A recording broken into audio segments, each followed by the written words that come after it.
کہ حسین کربلا میں جو کچھ تھے وہ اچانک حسین نہیں آ گئے، بلکہ حسین کو تربیت دی گئی تھی کربلا کے واقعے کی۔ اسی طرح یزید اچانک یزید نہیں بن گیا، بلکہ بڑی دور سے اسے تربیت دی جا رہی تھی یزید بننے کی۔ یزید کو یزید بنایا جا رہا تھا، حسین کو حسین بنایا جا رہا تھا، یعنی کہ وہ اچانک یزید بننا بالکل حسین اچانک حسین بن گئے، انہیں حسین بنایا جا رہا تھا، اسے یزید بنایا جا رہا تھا۔ اس بڑھاپے میں دماغ کی خرابی کی سے بہت سے خیالات میرے ذہن میں آتے ہیں، من جملہ ان کے یہ خیال بھی ہے کہ جو ہفتے کے 7 دن ہیں ان میں جمعے میں کیا خصوصیت ہے کہ اس کو اتنی اہمیت دی گئی ہے۔ حضرات علماء کرام اسے واضح فرمائیں تو فرمائیں، آخر جس طرح اور دن سورج نکلتا ہے اسی دن جمعے کو نکلتا ہے، جس طرح اور دن غائب ہوتا ہے اسی دن جمعے کو ہوتا ہے، جس طرح صبح دوپہر اور دنوں میں ہوتی ویسے جمعے کو بھی ہوتا ہے۔ جمعے میں کیا ایسی خصوصیت ہے کہ یہ سید الایام ہے، اس میں بڑی عبادتیں ہیں، ریاضتیں ہیں، اس کی 2 رکعت نماز کا ثواب 70 یا 100 یا 1000 رکعت کی برابر ہے، یہ کیا بات کیا ہے جمعے کے لیے؟ میں بڑا سوچتا ہوں یہ بات۔ اگر پیر کا دن جو منحوس کہلاتا ہے وہ جمعے کا گریبان پکڑ کے کہے کہ تو میری برابر ہے جس سب میں ویسا تو کیا کہ روز چل رہی ہے نا آج کل، کسی کی بزرگی نہیں مانتا کوئی، کہتے ہم جیسا، لہذا جمعے کو کہہ سکتا ہے پیر کے ہم جیسا، تو اس میں بات کیا ہے؟ بلکہ پیر تو یہ کہہ سکتا ہے کہ تو جمعہ آڑتے ہیں، میں تو پیر ہوں۔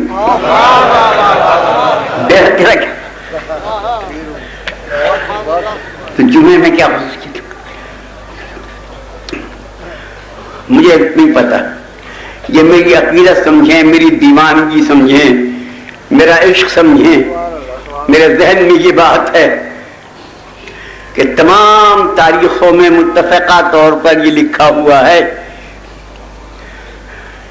کہ جمعرات کے روز شام کے مغرب کے وقت جب سورج غروب ہو رہا تھا ولادت ہوئی ہے حضور سید الشہداء کی، ان شب جمعہ ولادت سید الشہداء ہوئی، اور چونکہ حسین کا آنا تکمیل ہے مشیت الہی کی، اسلام نے حسین کی آمد پر جمعے کے دن کو یوم عید قرار دے دیا۔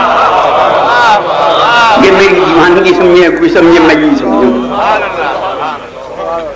جمعے کو اور 2 رکعت نماز شکریہ کی پڑھو جمعے کے دن، حسین کی نعمت تمہیں ملی ہے، اور اگر تم اسے اپنے لیے تکلیف سمجھو تو چلو ظہر معاف، اس کی جگہ یہ 2 رکعت پڑھ دو، ظہر کی تمہاری مرضی ہے، پڑھو یا نہ پڑھو، یہ شکریہ کی نماز ہے کہ ہمیں حسین جیسی نعمت حاصل ہوئی، حسین جیسی برکت ہمیں حاصل ہوئی، حسین جیسا انسان ہمیں مل گیا، حسین جیسا رہبر و ہادی ہمیں مل گیا۔ کسی قوم و ملت و مذہب کو ایسا انسان نہیں ملا جیسا حسین ہمیں مل گیا، اور یہ ہمارا بیجا غرور ہے کہ حسین ہمارا ہے۔ کائنات میں جو چیز بھی ہے حسین ان سب کا ہے، ساری دنیا کائنات کے لیے پیدا ہو گئے۔ اس دن رسالت مآب مدینے میں نہیں تھے جس دن حسین پیدا ہوئے، کسی سفر میں گئے تھے اور بیٹی کو کہہ گئے تھے کہ جب تک میں نہ آؤں بچے کو دودھ نہ پلانا۔ ٹھیک ہے، دوسرے دن تشریف لے آئے، صبح علی صبح آ گئے، جمعے کے دن کو یوم عید قرار دے دیا، بچے کو گود میں لیا۔ ام ایمن نے کہا قبلہ ہم نے تو اسے غسل بھی نہیں دیا کہ انت تغسلی نہیں، ام ایمن تو کون ہوتی ہے غسل دینے والی، تو دنیا سے نجاستوں کو خباثتوں کو غسل دینے کے لیے آیا، اسے غسل کی ضرورت نہیں۔ ابا میں نے اسے دودھ نہیں پلایا. ٹھیک ہے بڑا اچھا کیا. گود میں لیا, زبان دہن میں داخل کی, دودھ جاری ہوا, پی لیا. یہ کوئی نئی بات نہیں تھی. اس زبان سے دودھ حسین کے باپ علی نے بھی پیا تھا. جب کعبے میں پیدا ہوئے تھے اور رسول نے گود میں لیا تھا تو علی کی ماں نے بڑے افسوس سے یہ کہا تھا, فاطمہ بنت اسد نے, کہ یہ بچہ جیے گا نہیں, اس میں جینے والی کوئی بات ہی نہیں. کیوں, کیا ہوا کہ 3 دن ہو گئے اسے پیدا ہوئے کو, نہ رویا 3 دن سے, نہ دودھ پیا, نہ آنکھ کھولی. یہ نہیں جیے گا. رسول نے گود میں لیا, سینے سے لگایا, پیار کیا, پوچھا تم نے آنکھ نہیں کھولی تھی کہ نہیں؟ کیوں کہ یہاں بتیوں رکھے تھے, کسی سے آنکھ لڑ جاتی اور توڑتے میں مربت آ جاتی, اس لیے میں نے آنکھ نہیں کھولی. اب آپ آ گئے, لو آنکھ کھول دی. اور علی کے شیعہ خوش ہو گئے, نعرہ حیدری, علی نے آنکھ کھولی ہے. اور میرے بھائیوں, علی کعبے میں آ کے یہ سمجھے تھے کہ مجھ سے بڑا کوئی نہیں, میں کعبے میں آیا ہوں. محمد کو جب دیکھا تو آنکھیں کھل گئی.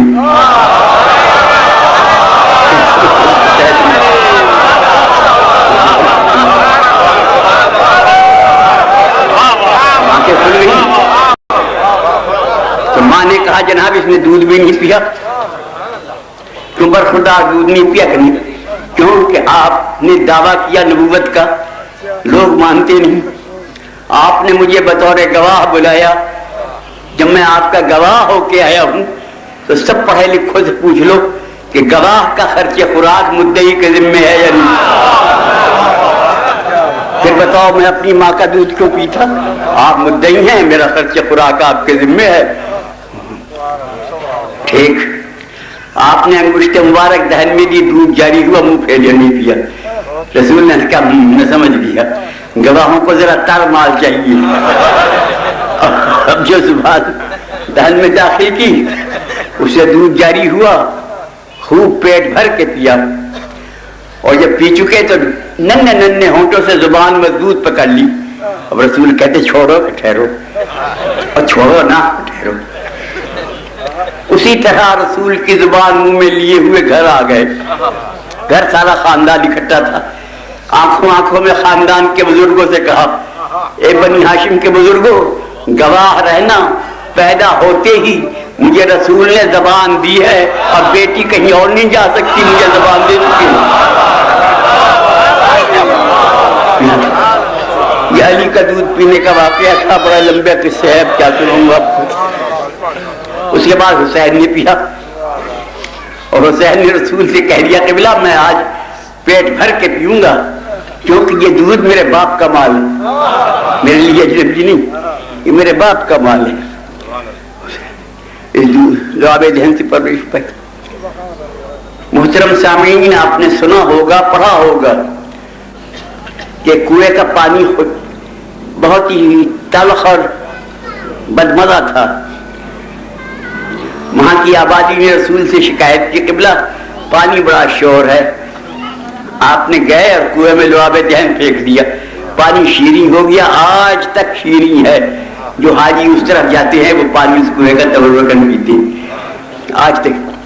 جس لعاب دہن کے قطرے سے شیریں پانی تلخ شیریں ہو جائے,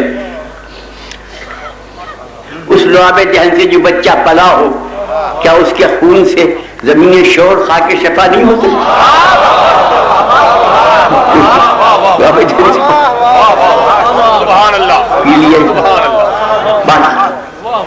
اب حسین کو بلایا جا رہا ہے.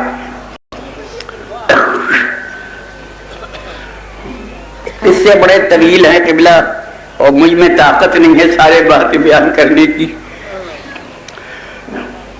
مجھے یاد ہے ایک مرتبہ میں نے ایک بڑے مجمع میں یہ حسین کے واقعات بیان کیے تھے گجرات کے ضلع میں. تو گجرات میں جو ڈی سی تھا وہ جلسے کا صدر تھا, اہل سنت تھا, بڑا شریف آدمی تھا. اس نے میری تقریر کو ٹیپ کر لیا تھا اور کہا تھا یہ انسائکلوپیڈیا آف حسین ہے. پھر وہ بڑی رائج ہوئی ملک میں. اب حسین ذرا پاؤں چلنے لگے. مختصر کرتا ہوں بیچ کے قصے چھوڑ کر. مسجد میں آئے نانا کو ملنے. نانا نماز پڑھ رہے تھے, سجدے میں سر تھا. نہ پوچھا, دریافت کیا, نہ اجازت لی, آ کے نانا کی کمر پہ بیٹھ گئے. اب سجدہ طویل ہو رہا ہے, سر نہیں اٹھاتے رسول. جب اتر گئے رسول نے سر اٹھا لیا. یہ آپ کی سنی سنائی بات ہے, سب جانتے ہیں. رسول نے تو وہاں سر اٹھا لیا. اور حسین گھر میں اپنی اماں کے پاس آئے. ماں نے پوچھا کہاں گئے تھے؟ ایک مسجد میں. نانا کے پاس. نانا نے پیار کیا کہ اماں آج تو عجیب واقعہ ہوا.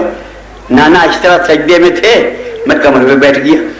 پھر کہ میں بڑی دیر بیٹھا رہا, نانا نے سر ہی نہیں اٹھایا. اچھا بیٹے, ہاں اچھا, بہت اچھا, بڑی خوش ہوئی, میرے بیٹے کی عزت افزائی ہوئی. کہا بیٹا ایک بات سنو, آئندہ ایسا نہ کرنا, ممکن ہے تمہارے نانا کو تکلیف ہوئی ہو. اچھا یہ بات ہے اماں, اگر یہ خیال ہے تیرا کہ نانا کو تکلیف ہوئی تو میں اس سجدے کا بدلہ نہ اتاروں تو تیرا حسین نہیں. بیٹا تو کیسے بدلہ اتارے گا کہ نانا نے سر تو اٹھایا سجدے سے, چاہے دیر میں اٹھایا تو صحیح. اماں میں ایسا سجدہ کروں گا کہ سر تو رکھ دوں گا, خود نہیں اٹھاؤں. قاتل اٹھا کے لے جائے تو لے جائے, میں اس کا بدلہ دوں.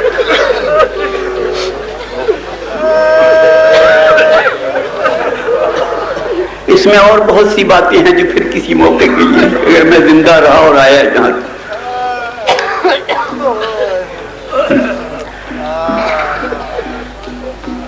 عید کو ماں نے دعا کی, جنت سے لباس آ گیا.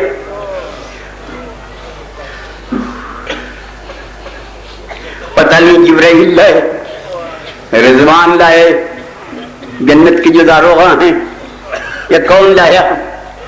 آ کے تو یہ کہا تھا اس نے جو بھی لایا تھا جناب سیدہ سے کہ حضور کے بچوں کا درزی حاضر ہے.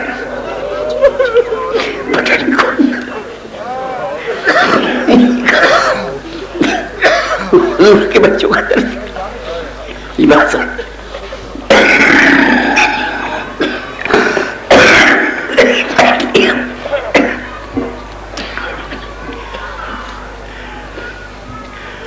وقت کی بات ہے کہ ملا جنت کا لباس پہن لیا. حسین کو تو پتہ نہیں یاد تھی رہی یہ بات, بہن کو یاد تھی کہ میرے بھائی کے لیے جنت سے لباس ہے. جب 11 تاریخ کو لاشیں پہ آئی ہے قید ہو کر, حسین کی لاش کو بے کفن دیکھا. اس وقت زینب نے کہا ہے حسین وہ درزی آج بھی موجود ہے جو دن ہے.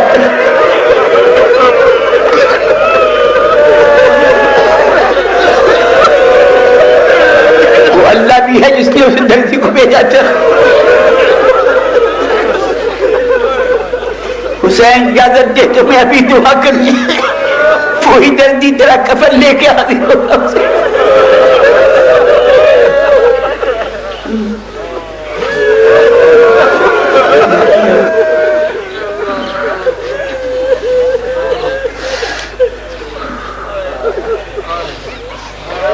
نو اس طرح تربیت ہوتی رہی.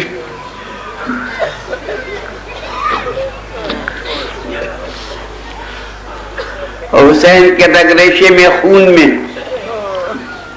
یہ پیوست کر دیا رسول نے کہ بیٹا سوائے اللہ کے کوئی مالک نہیں, مالک صرف اللہ. یا اولاد, یا بھائی بتیجے, خاندان, گھر بار, یہ سب عارضی ہے, سب کا مالک صرف اللہ. مالک اور کوئی نہیں سوائے اللہ کے. قل اللہم مالک الملک تم ہر وقت یہ کہا کرو کہ مالک اللہ، اور کوئی مالک نہیں سوائے اللہ۔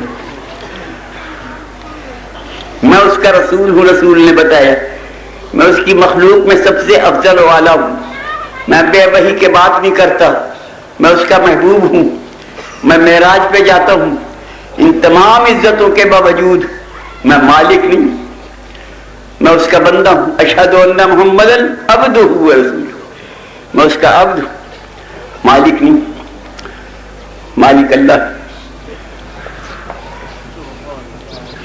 حسین کے ذہن میں بیٹھ گیا کہ مالک صرف اللہ ہے۔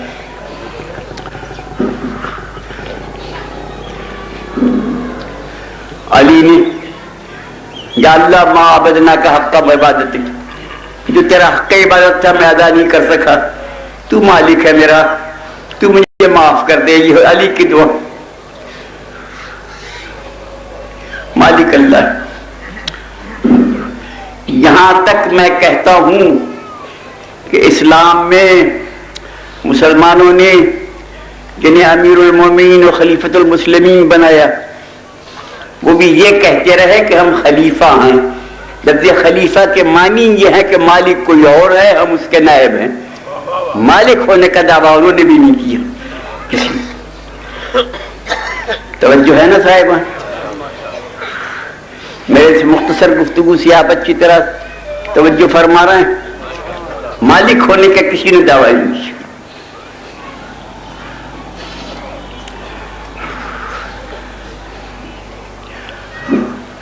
یہاں تک کہ یزید آ گیا برسر حکومت۔ یزید نہ کسی ووٹر کا احسان مند تھا، نہ کسی الیکشن سے وہ حاکم بنا تھا، نہ کسی نے اسے ووٹ دیا تھا، بلکہ وہ تخت شاہی پر باپ کا مال سمجھ کے بیٹھا تھا۔ اس کو اس کے باپ نے بٹھایا تھا، اور اس نے تخت پر بیٹھ کے دیکھا کہ بڑے بڑے صحابہ زادے مہین پورانے خلافت اپنی داڑھیوں سے اس کے آستانے پہ جاروب کشی کر رہے ہیں۔ اس نے بڑے بڑے بزرگان اسلام کو دیکھا کہ 10 بستہ سینے پہ ہاتھ رکھے اس کے سامنے کھڑے ہیں۔ اس نے دیکھا کہ خزانے بے شمار میرے تحویل میں موجود ہیں۔ اس نے دیکھا کہ لاتعداد فوجیں میرے حکم کے لیے موجود ہیں۔ دنیا کی حکومتوں کے سفیر تحفے لیے ہوئے میرے دربار میں حاضر ہیں۔ ان تمام باتوں کو دیکھ کر ایک ناز و نعمت کا پلا ہوا اکلوتا شہزادہ اچانک نہیں بلکہ ان تمام اسباب کی وجہ سے ایک دم یزید بن گیا، اور یزید بن کے اعلان یہ کر دیا کہ میں کوئی خلیفہ نہیں، میں تو مالک ہوں، میرے اوپر کوئی مالک نہیں اور میں مالک ہوں۔ توجہ فرمائیں جناب، یہ اسلام میں پہلا شخص تھا جس نے اپنے مالک ہونے کا اعلان کیا۔ لعبت بنو ہاشم بالملک فلا خبر جاء ولا ينذر، نہ کوئی وحی ہے، نہ کوئی قرآن ہے، نہ کوئی دین ہے، نہ کوئی اسلام ہے، نہ کوئی خدا ہے۔ بنی ہاشم نے حکومت حاصل کرنے کے لیے ڈھونگ بنایا تھا۔ سب غلط باتیں ہیں، میں مالک ہوں۔ توجہ فرمائی صاحبان۔ اب اگر کوئی اسے کہہ دے تو سچ کہتا ہے، تو اس نے گویا اللہ کی مالکیت کو یزید کی طرف منتقل کر دی۔ یہی مطلب۔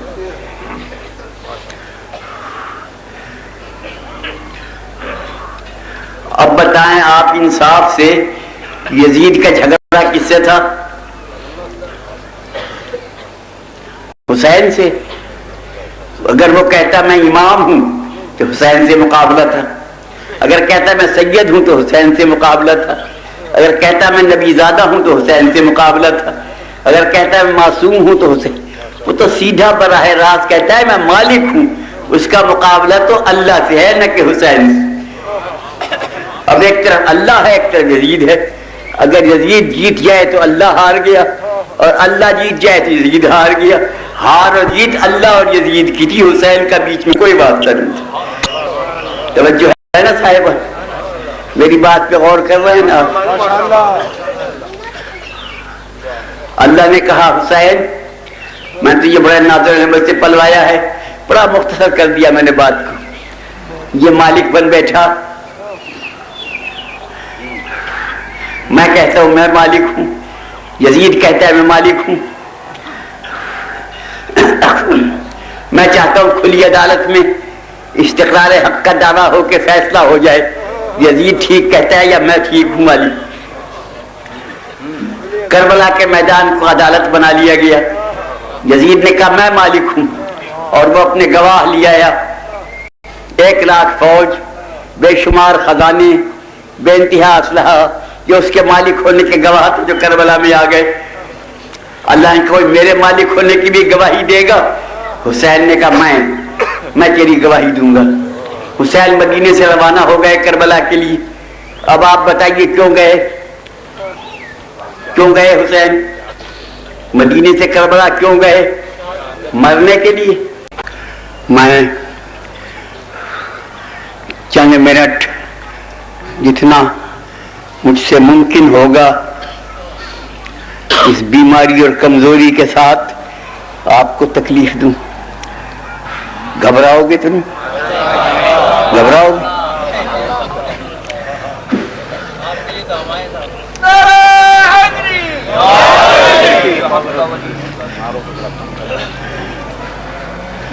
بڈھے آدمی کو، سفید داڑھی والے کو ممبر پہ بیٹھا دیکھ کر نوجوان پسند نہیں کرتے، مجھے پتا ہے۔ بس بیٹا اسے ختم کرو سلسلے کو۔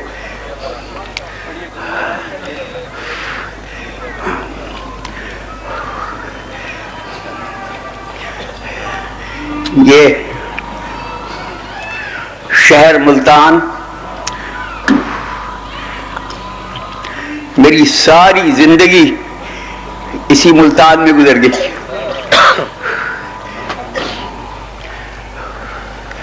جب میں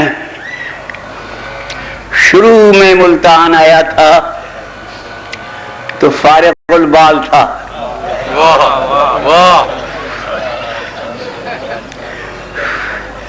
نہیں بال کالے آئے سفید ہو گئے۔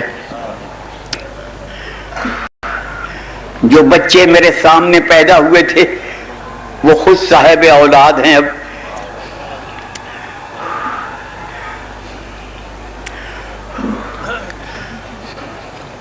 اب میری صحت جواب دے گئی ہے اور مجھ سے بات نہیں کی جاتی، اس لیے آ گیا کہ ایک دفعہ پھر ملتان کو دیکھ لوں۔ میں انشاءاللہ اگر میرے ہوش و حواس ٹھیک رہے تو قیامت میں بھی ملتان کو آواز دوں گا، ملتان والو تم آ کے بتاؤ میں تذکرہ آل محمد کرتا تھا یا نہیں، میری گواہی دینا ملتان والو وہاں قیامت میں، میں تمہیں آواز دوں گا وہاں۔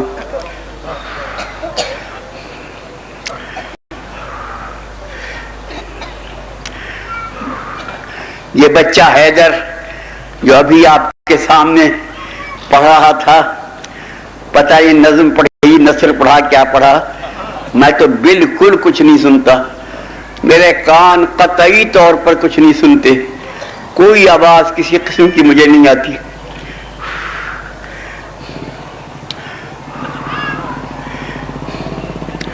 میں اتنا سرکش ہو گیا ہوں کہ کسی کی سنتا ہی نہیں،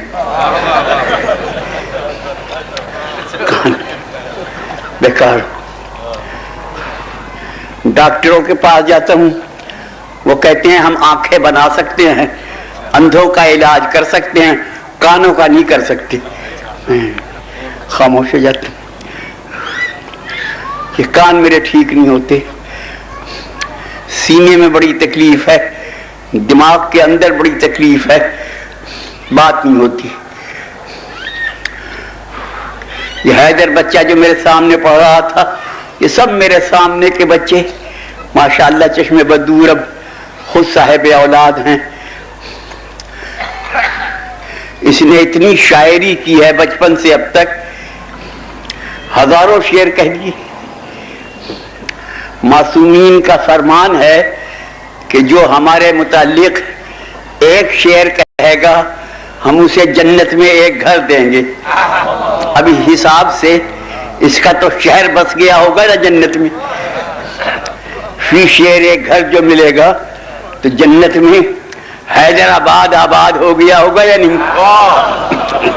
حیدر کے نام پہ. لہذا میں اس سے التجا کروں گا کہ اپنے حیدرآباد میں کوئی گھر مجھے بھی دے دینا، چھوٹا موٹا وہاں. خدا تمہیں سلامت رکھے اور خوش رکھے. اب میں یہ فرض ادا کر دوں اپنا کہ اس مجلس کا بانی شوکت صاحب جو میرا کبھی وطن تھا، اب تو یہی وطن ہے، یہی علاقہ، وہاں سے میرے ہم وطن ہیں. میں ان کا وہاں سے وطن سے واقف ہوں. یہ ان کے باپ کی صحیح تربیت کی تاثیر ہے کہ یہ ذکر سید الشہداء بڑی عقیدت و احترام سے کرتے ہیں، مجلس کی بنیاد رکھتے ہیں. یہ ان کے باپ کی تربیت کی تاثیر ہے. لہذا میں سامعین سے گزارش کروں گا کہ ایک ایک سورہ فاتحہ ان کے والدین کے لیے ضرور پڑھ دیں. میرے پاس آ جاؤ سامنے.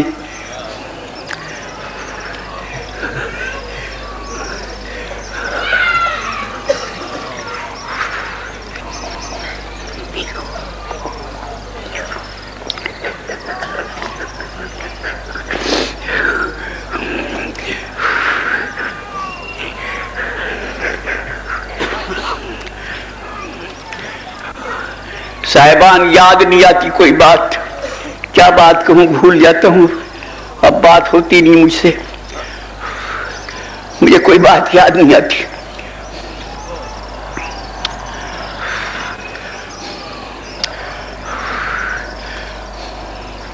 میں کل ایک مجلس میں گیا، وہ گردیجی صاحبان کی طرف سے تھی، اس میں جانا میرا فرض تھا. وہاں میں نے یہ کہا تھا، جہاں تک مجھے یاد ہے،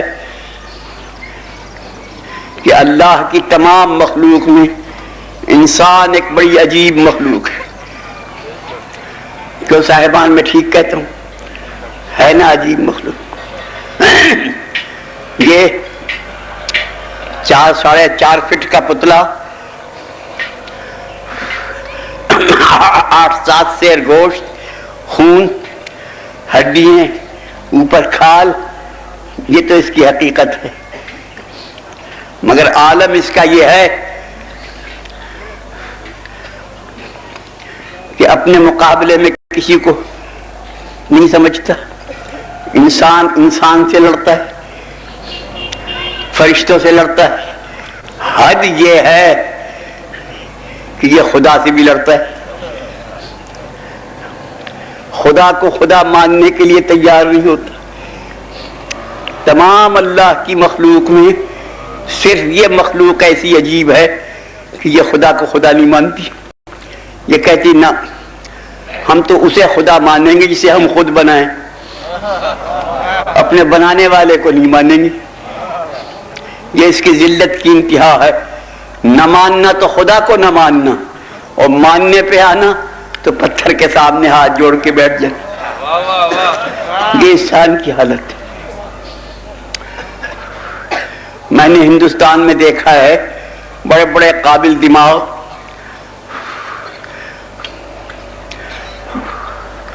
ہندو جن کی قابلیت کی دھاک بیٹھی ہوئی تھی، مثلاً جواہر لال نہرو. بتائیے اس کے قابل ہونے میں کسی کو شک ہے؟ بڑا قابل تھا. جب ملک تقسیم ہوا تو ہم مسلمانوں نے علم پسند کیا، ہندوؤں نے دولت پسند کی. جواہر انہوں نے لے لیے، لیاقت ہم نے. یہ ہماری ناقدری ہے کہ ہم نے لیاقت کو گولی مار دی. وہ جواہر کو آج تک پوج رہے ہیں. بڑا قابل شخص تھا. اس نے تقریر کرنی تو دنیا بھر نے اپنے ریڈیو لگا دینے کیا کہے گا. جب تقریر کر کے گھر آنا، وہی قابل آدمی، وہی لائق آدمی، تو گھر آ کے ایک پتھر کے سامنے ہاتھ جوڑ کے بیٹھ گئی.